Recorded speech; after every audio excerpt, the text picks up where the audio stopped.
How do you? No.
All right. Yeah, no, my voice, it's something else. Is this too loud for anyone? Huh?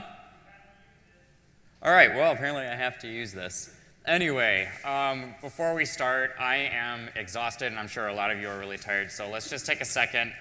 Let's get up, let's stretch, let's move ourselves. Just take a moment to yourself to just get relaxed.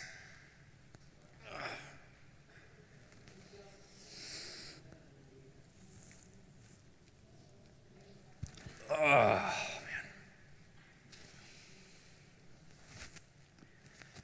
Alrighty.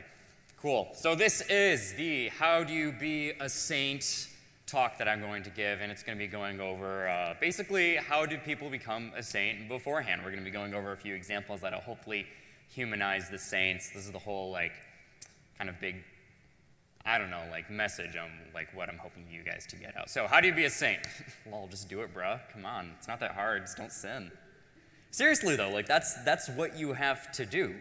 And I know that's a very, very bare bones way of putting it, but that's kind of how it is. And so being a saint is something that we often look at something impossible. We look at it up in the sky. I think Evan mentioned this yesterday. We look at it up in like this pipe dream of like, yeah, that could be me, but I can't do that.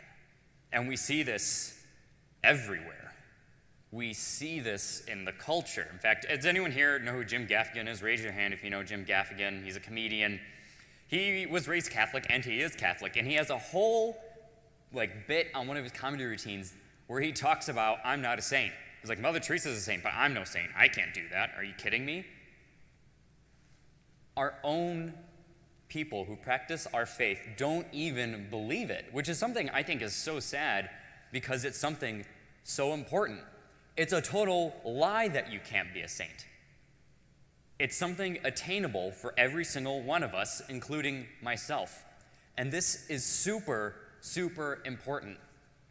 You're absolutely meant to be a saint. You're called to be a saint. You were born to be a saint.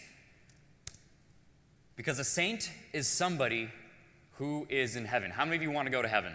Everyone's hand should be up right now. That's good. That means you're supposed to be a saint. You can guess what the opposite of a saint would be. I know what you're thinking. You'd be like, but Evan, I don't want to be a priest. I don't want to be a nun. I don't want to get married. I want to live a life. Okay, shh. I get it. That's okay. You can be married and still be a saint. And we have examples of saints who might be a little less known, but were married. My favorite example is St. Louis and St. Zélie. They were married to each other. And 3 of their children are up for canonization. One of them already is. Does anyone know who it is? If you know it and you're at SMT, don't say it. I want to see if anyone else does. It is. They are St. Teresa of Lisieux's parents. Think about that. If you strive to be a saint when you're married, your children are more likely to become saints. And so this is something so important to grasp, is that even if you are not in the religious life, you're still called to be a saint. You're still called to live that out. To show you this attainability, we're going to talk about a man who got beatified, which, as Evan said, is the next step in becoming a saint, recognized by the church formally. So when you get the title blessed, it means you've performed at least one miracle from your time alive or when you were in heaven. And there are other things you get attained to. Really, he wasn't a man. He was a boy. He died when I think he was 15. He would have been 29 about right now. His name is Blessed Carlo Acutis. He was an Italian, born to some Italian, Polish parents who honestly didn't practice their faith that much. They would go to church maybe on Sundays, Christmas and Easter. Carlo, however, was on fire for his faith. And even cooler, he was a huge computer nerd, which makes me really happy because I'm a huge computer nerd.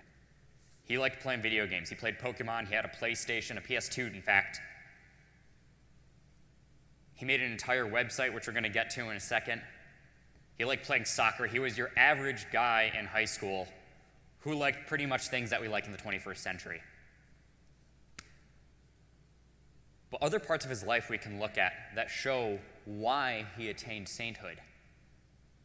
He had a regular devotion to the sacraments, and he was known to go to daily mass. He was known to make a regular confession, sometimes weekly, sometimes bi-weekly. And he was also known to have a regular prayer life. After going to daily mass, he would often spend time in holy hours in front of the Blessed Sacrament, just like we just did. And this website that I mentioned he made was a compilation of Eucharistic miracles, and it still exists today. Can I tell you how cool that is? A saint who made a website is in heaven, and you can go right now to the website that he made. Sorry, that just blows my mind because it's like, shoot, that guy's in heaven now.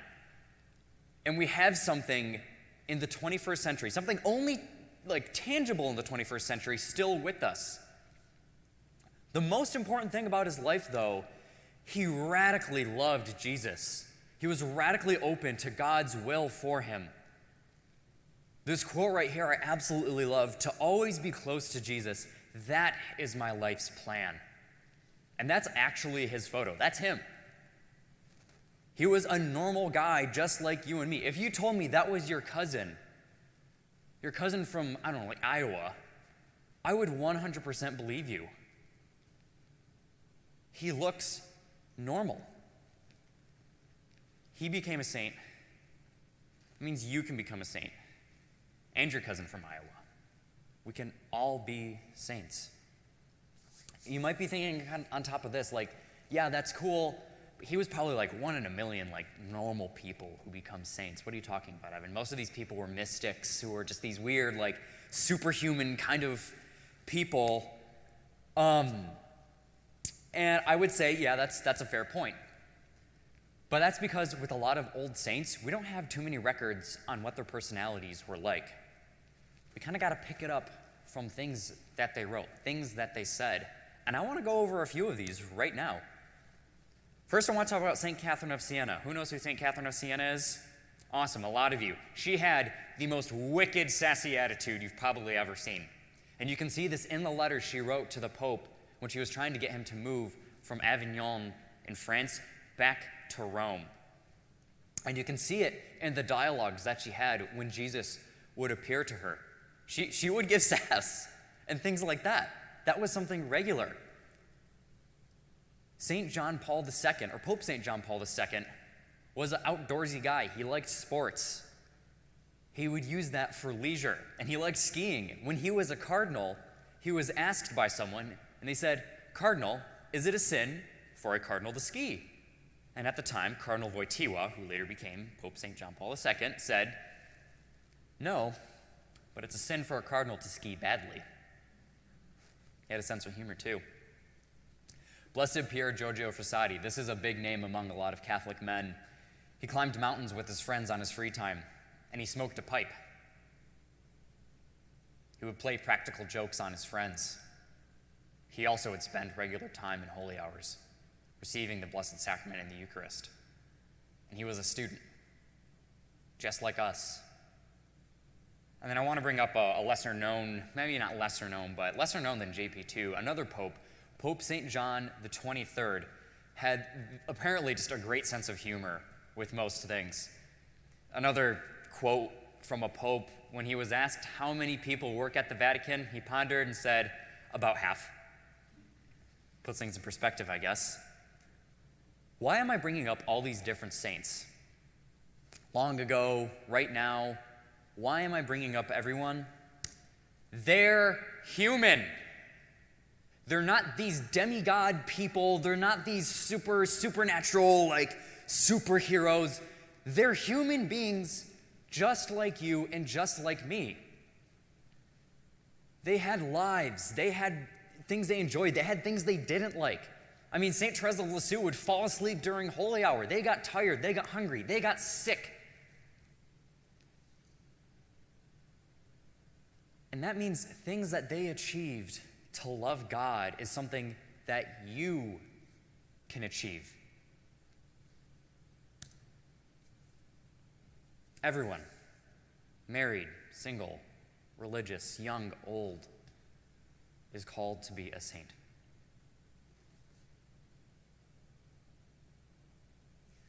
So far, I've just given you a lot of examples of people who have lived out their lives as saints, who are now in heaven. When I was studying the various lives of these saints, I noticed 3 major habits that helped them attain sainthood, that helped normal people like you and I attain sainthood. And I want to go over these 3 points with all of you. The first one I want to go over is you need to have radical love for Jesus, radical love for God.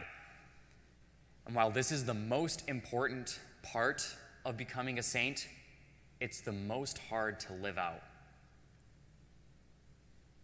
You need to sacrifice for this. You need to die to yourself. You need to take something you're not willing to let go of, and you need to let it go. You need to give it up to God. You need to conform your will to His will and make your will His will. This isn't something that happens overnight. These saints didn't just like pop out of their mom's womb and then just say, "All right, time to go pray an hour." No, they had to build up on that.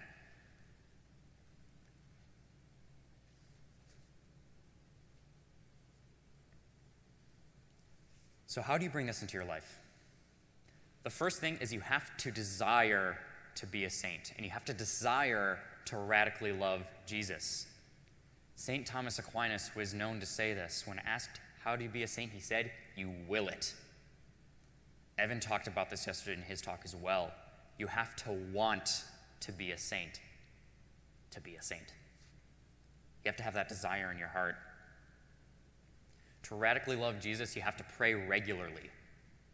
It doesn't mean just start going to holy hours, because you know if you try to do something really intense, like if you say, I'm going to start running 2 miles every single day, odds are day 3 you're going to stop. You have to start out small. Maybe start with just, if you're not regular in prayer, start 10 minutes a week, which is not much to ask. Before or after Mass is a great place to start. And that's going to start a dialogue between you and God. It's going to start that relationship. You can't have a relationship with someone you don't talk to. If you're already in your prayer life, maybe you are praying at least once a week, start multiple times. Maybe pray a little bit longer. If you're making regular prayer a habit, try to bring it into every single day of the week. Try to turn it into half an hour. Try to make it a whole hour. I know we have holy hours here. Sometimes in the morning we have student holy hour on Thursdays. And this is a chance for you to dialogue with Jesus. And if it doesn't come right away of these extravagant prayers like a lot of saints have, that's okay. Jesus doesn't want extravagant things. He wants you. Just talk to him. Start developing that relationship with him. This is a big one. It's fairly clear, but you need to stay away from sin. Just do not sin, whatever you do. Sin is what breaks the bond between you and God. That's what separates us. That's the giant chasm that exists between man and God that Jesus has made the bridge for, and that's sin. And you need to stay away from it at all costs. This goes hand in hand with desiring to be a saint. A desire to be a saint is a desire to stay away from sin.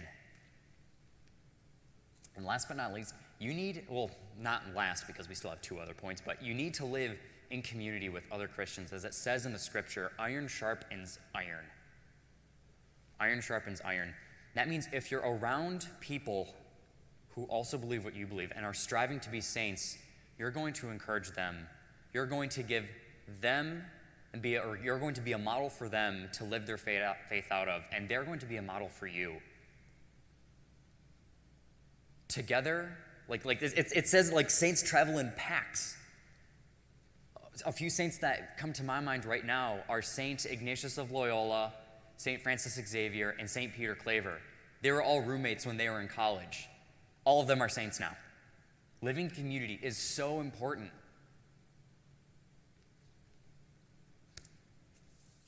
The second major part of most saints' lives you see is a devotion to the sacraments. And I add on the word a regular devotion to the sacraments. The sacraments are tangible manifestations of God's salvation to us. They're sort of like these vessels of salvation. They're tangible. We can feel them. We can see them. Examples of these are the Eucharist, confession, holy orders, and marriage, baptism. Now, obviously, we can only get baptized once. Generally, you only get ordained once or married once. But a lot of sacraments, you can go back and you can regularly receive these. And in so many of the lives of the saints, sometimes they start with a devotion to the sacraments. What this means for you and what you can do is start living this out. I'm very happy to say that we're able to offer confessions today in the day chapel. Making a regular confession is so, so important. Not just when you may have recognized you fall into mortal sin, but making a regular confession, even when you have venial sins. That regular washing of your soul, cleansing of your soul, can be something so empowering, and the absolute flood of graces that come upon you in confession will overflow you, and it will give you so much power to fight against vice, fight against those venial sins that can lead you into mortal sin. Just the abundance of graces in confession is so beautiful, and I can't stress it enough. Receive the Eucharist regularly. And if you're going to daily Mass, that's perfect. If you're going to Sunday Mass right now, try to get to at least one daily Mass and receive the Eucharist. The Eucharist is just, it's what gives us, it's Jesus having intimacy with us. It's amazing. And it can give you so much spiritual nourishment, especially if you start receiving it regularly. And I can just attest to that from my own life. My faith is the strongest when I receive the Eucharist regularly. If you invite that in every single day, it's going to put you on the path to sainthood. And last but not least, live your vocation to the fullest. What's your vocation right now? Anyone? Just blurt it out. Yeah. Yeah, basically. What are you all right now? At least most of you. You're students, yes. Live excellently as a student. Do everything for the greater glory of God. You might have noticed on our retreat shirt, we've got this symbol right here. I can't remember the Latin off of my head, so maybe one of my student ministry team members can remind me. Ad Maiorem Dei Gloriam. Do everything for the greater glory of God. That's why we put this on our shirts. I'm going to get to that in this last part, and that's to have a life dialogue with God. You might be thinking, Evan, you already said that. You talked about daily prayer. You talked about praying regularly. Yes, I did. This, I want to make a distinction between just daily prayer and having a life dialogue with God. Having a life dialogue with God means bringing God into everything that you do, doing everything for the greater glory of God. Bring him into what you love to do. Bring him into the work that you have as a student. Bring God into everything. I want to talk about another Blessed Pier Giorgio Frassati, who I mentioned before. He had this saying, verso l'alto, which is Italian for to the heights. And this was something common that he would say. He wrote it on a picture frame of him climbing a mountain because that's what you do when you climb a mountain. You go to the height. Go to the top of the mountain. He started using this climb of the mountain as an analogy for his goal to get to heaven. That means some spiritual connection was made in the activity that he loved doing. You can logically deduce that. He brought God into that part of his life. Another example we can see of this is Carlo Acutis. He was a programmer. He liked programming, and he made that Eucharistic website to document Eucharistic miracles and get it out there on the internet. So what can you do? Bring God into a hobby that you have. Bring God into the homework that you have to do and what you're studying. Whatever you're doing. He gave you the ability to love this, and he gave you the means to do these things that you love. So do it back for him. And I want to bring up two examples of people who right here in this building live that out. First, I want to bring up Allison Clark, one of the lady over there with the scarf. One thing that she'll do is she'll do calligraphy, and she'll write down quotes of saints and give it out to her friends. That's spreading the word of God through something that she loves. Another person I want to bring up is the bald man in the birdcage up there, who you can't see right now because he's behind that screen, but Jeremy McNally has excellent experience operating AV and doing maintenance work. And he's been using that experience to stream masses to people. And he consistently does it almost every single day. We can look at these examples of people who are with us right now and see how we can live out our abilities, our talents, and what we love to do for the greater glory of God. All these things tie in with each other. They're intertwined and meshed. The more you spend in Christian community, the more examples you can see of people living out sainthood, and it's inspiring, so it inspires you. You inspire them back. You learn new information about God from them. You learn about the lives of the saints.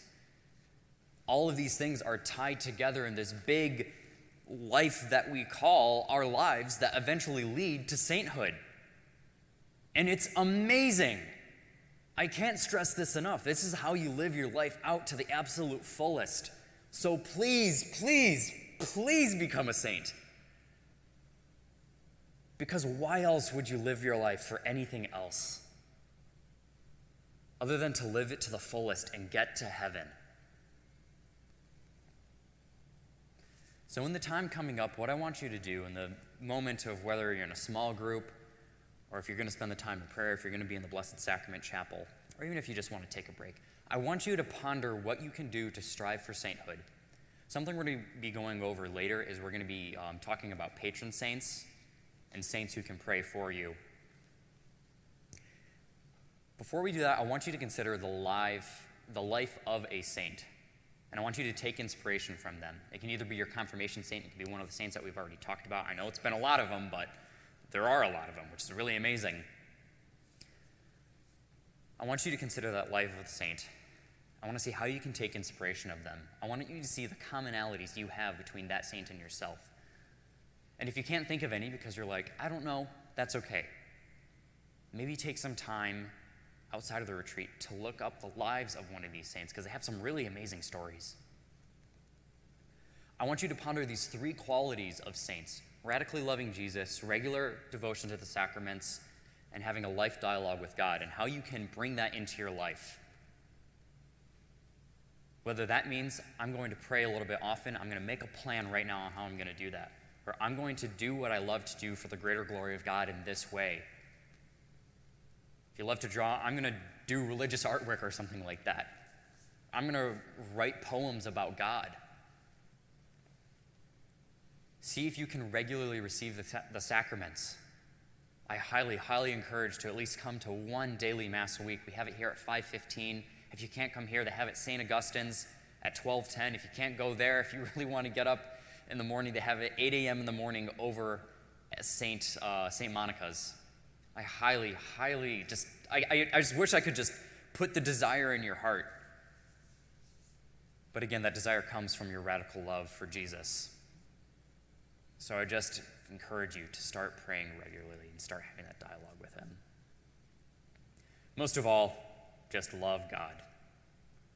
Above all things, live your life for God. Love God. And things are going to get hard.